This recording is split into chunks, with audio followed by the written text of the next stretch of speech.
Эй, Рома, что это у тебя за аппарат такой? Это портативная приставка Game Boy, и я играю на нем в Тетрис. Ха!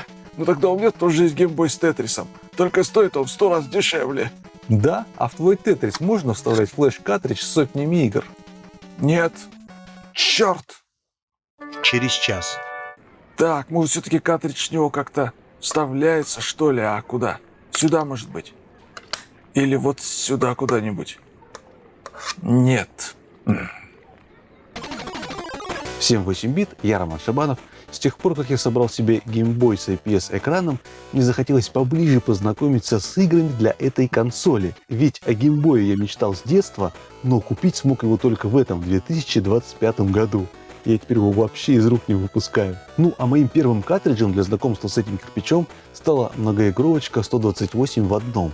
Я купил ее на сайте объявлений, чтобы скрасить ожидания до прихода полноценного флеш-картриджа. Ну и, конечно же, по старой доброй пиратской традиции здесь не 128 игр, а всего лишь 22, я посчитал. Но все они разнообразны по жанру, от файтинга до головоломок, и получается этакая библиотека игр Game Boy в миниатюре. Сегодня я расскажу вам о 5 хороших играх для Game Boy модели DMG-1, которые с удовольствием прошел на оригинальном железе. Хотя одну игру я все-таки решил проходить на эмуляторе, но не будем забегать вперед. Так что позвольте мне начать с игр, которые проходил именно на вот этом картридже.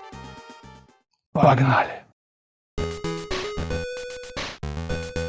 Baby T-Rex — это игра-хамелеон. Разработчики, стремясь заработать побольше, ловко меняли ее сюжет, название и спрайты главного героя. Так, например, в Швеции она известна под названием Бамси, в Австралии — Арго Су. Ну а на моем картридже эта игра по мотивам мультфильма «Мы вернулись. История динозавра». Но все эти версии оставляют неизменным геймплей оригинального платформера Baby T-Rex. Мы играем за модного малыша T-Rex, который умеет крутить йо-йо, жонглировать и гонять на скейте, стоя на руках. Злой волшебник Ситрон верхом на стальном монстре похитил его девушку для каких-то опытов, и, конечно же, мы отправляемся в опасное путешествие, чтобы ее спасти. Сюжет не уступает по накалу страстей старичку Супер Марио. Однако и у Соника Ёжика разработчики тоже кое-что подсмотрели. Так, например, на спине малыша T-Rex имеются гребешки, очень похожие на иголки синего ежа. Геймплейная игра представляет из себя платформер. Мы будем ходить по пересеченной местности, собирать какие-то камешки и закидывать ими врагов. Прыгать на пружинах, летать на птеродактилях, иногда встречаются склоны, по которым наш ящер задорно бегает. Опять-таки, в лучших традициях Соника. Местами можно будет ловко прокатиться на скейтборде. Игра набирает темп постепенно. Сначала платформенные уровни не очень сложные, но чем дальше я проходил, тем сложнее и опаснее становилась игра. Мне приходилось очень точно выверять каждый прыжок и максимально аккуратно уворачиваться от разнообразных врагов. Но в этом и есть прелесть игры. Она затягивала меня своей разумной сложностью. Да, поначалу некоторые уровни казались мне невозможными, но постепенно я находил подход почти к каждому препятствию. Единственный минус игры на оригинальном железе — это отсутствие сохранений, но портативные эмуляторы легко решают эту проблему. Помню, в детстве я смотрел мультсериал про медведя Йоги, который проживал в парке Джеллистоун и воровал там у туристов еду из корзинок. Так вот, конец банкета. Парк закрывается из-за нехватки финансирования, которое похитил призрак по имени Джейк. Похоже, это самый странный сюжет в сегодняшней подборке игр. И теперь наш медведь в зеленой шапочке должен пройти 6 уровней, найти спрятанные сейфы и украсть из них слитки золота. Раздобыв таким образом деньжат, он спасет свой родной парк Джеллистоун от разорения. Получается, воровать нельзя, но для спасения парка можно. В первую очередь, золотая лихорадка — это добротный платформер. Управлять медведем мне было очень приятно. Для управления используется только одна кнопка — прыжок. Соответственно, и большинство врагов мы убиваем с прыжка, например, вот этих носков. Главной фишкой игры я бы назвал невидимые кубики с мордой Йоги. Они разбросаны по всем уровням, и чтобы их активировать, нужно подпрыгнуть на месте, где они скрыты. Почему-то мне было очень интересно их искать и попадать с их помощью в секретные места с призами. Помимо невидимых блоков на уровнях есть и скрытые проходы. И я люблю искать такие еще со времен трилогии Sonic the Hedgehog. На каждом из уровней нужно найти блестящий диск. Это телепорт к сейфу, из которого нужно стащить золото. От количества собранного золота зависит концовка игры. Да, их здесь целых 2. И как вы понимаете, чтобы спасти парк и получить хорошую концовку, нужно собрать все золото. Еще добавлю, что декорации уровней очень разнообразны, а музыка, на мой взгляд, задорная. К тому же игра не слишком сложная, поэтому я с удовольствием провел в ней пару вечеров. Для любителей Sega замечу, что Gold Rush также имеется и на консоли Game Gear. Главной особенностью этого порта является цветная графика и возможность смены персонажа. Уровни по большей части остались неизменными. Я прошел Gold Rush и на Game Boy, и на Game Gear. Давайте теперь отойдем от мультяшных игр и отправимся в суровое будущее. Игры Contra Alien Wars. На дворе 2036 год. Коварные пришельцы во главе с Ред Фальконом вторглись на Землю, уничтожая целые города. В американской версии мы играем за Джимбо и Салли, потомков Билла Рейзера и Лэнса Бина, хорошо знакомых нам по оригинальной контре для NES. С винтовкой наперевес нам предстоит пройти 5 уровней нескончаемого экшена. Вообще-то изначально это была контра для 16-битной Super Nintendo, но разработчики решили портировать ее на Game Boy. Конечно же, графика превратилась в 8-битную, а некоторые уровни были очень сильно урезаны. Вы наверняка скажете, что это плохо, а я скажу, что это сделало игру более дружелюбной. При этом это все еще контра, и пройти ее будет не так просто. Но все же Game Boy версия получилась не такая ураганная, как на SNES, что лично меня порадовало. Набор оружия здесь все такой же разнообразный, но нести можно только одну пушку, в отличие от SNES версии, где оружие можно было переключать. Уровни с видом сверху, которые использовали режим Mode 7, теперь статичные, как в Super Contra. При этом я удивлен, что разработчики сумели сохранить катание на танке в первом уровне, и оно работает без особых подвисаний. Боссы все такие же монументальные и занимают почти весь экран. Конечно, из-за уменьшенного разрешения 160 на 144 пикселя играть немного тесно. Поначалу игра казалась мне очень сложной, но перепроходя уровни по несколько раз, я понял, что играть весело, а главное, это не так сложно, как на SNES. В целом, эта карманная версия понравилась мне больше за счет умеренной сложности и небольшой продолжительности. Плюс здесь имеются пароли, с которыми тренировать игру становится еще легче. Я бы назвал Contra Alien Wars для Game Boy скоростной контрой, в которой приятно поиграть на перерыве. А если вы любите пожестче, то версию для Super Nintendo никто не отменял. С этой многоигровочкой мы закончили, и теперь давайте поговорим о более масштабных проектах.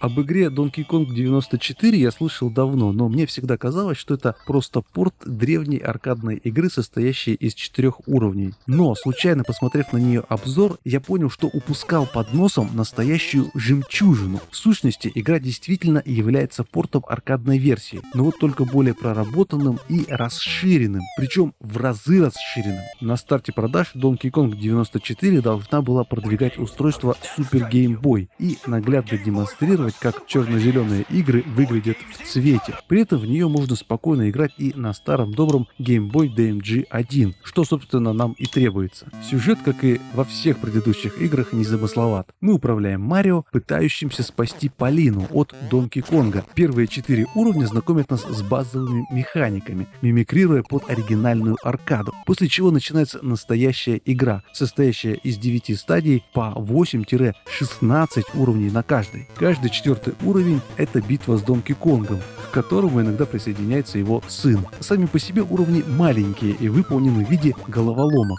для прохождения которых потребуется проявлять как смекалку, так и мастерство управления персонажем. Игра буквально затянула меня с первых же уровней. Марио нарисован очень хорошо, его спрайт идеально вписывается в экран Game Boy, в отличие, например, от Super Mario World 2, где он, наоборот, слишком большой. В арсенале имеются новые на тот момент движения. Большой прыжок с разворота, тройной прыжок при распрыгивании подряд, можно раскручиваться на веревках, еще Марио умеет ходить на руках. И это не просто позерство, а прием, позволяющий защититься от атак сверху. Игра получилась большой, проработанной и интересной. Проходить ее на Game Boy — одно удовольствие. Тем более имеются сохранения на батарейке.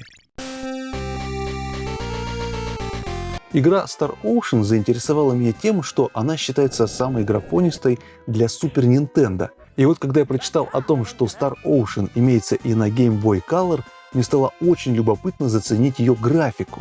И да, разработчики действительно выжили все соки из стареющей портативки. Графика и особенно анимация персонажей здесь выполнены на самом высшем уровне. К сожалению, игра вышла на закате эпохи Game Boy Color, став японским эксклюзивом. Но здесь на помощь пришли фанаты, которые сделали английский перевод, в который я, собственно, и начал играть. И самое интересное здесь то, что Star Ocean Blue Sphere совместима с черно-белым Game Boy. Главные герои игры отправляются на поиски своих друзей, которые рухнули на планету Эдифис и пропали. Впрочем, наш корабль тоже терпит крушение на этой же планете, и теперь на протяжении 325 серий нам предстоит спасти друзей и выяснить, что происходит на этой загадочной планете. К сожалению, персонажей в этой игре так много, что за 20 часов прохождения я так и не выучил все их имена. Игровой процесс напоминает легенду о Зельде. Мы будем ходить по миру, посещать различные города и деревни и, конечно, проходить подземелья. Мы всегда управляем 3 персонажами, менять которых можно по нажатию Select.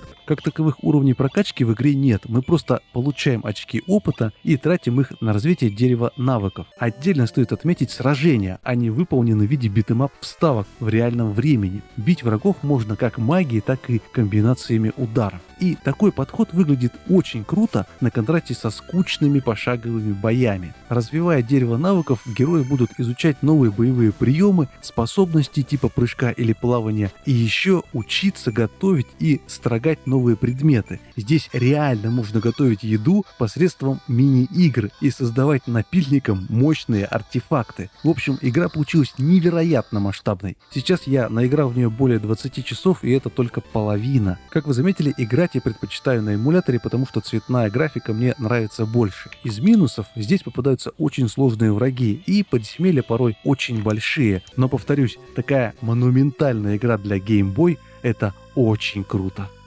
Пожалуй, на этом закончим. Это были 5 игр, которые помогли мне познакомиться с Game Boy DMG-1.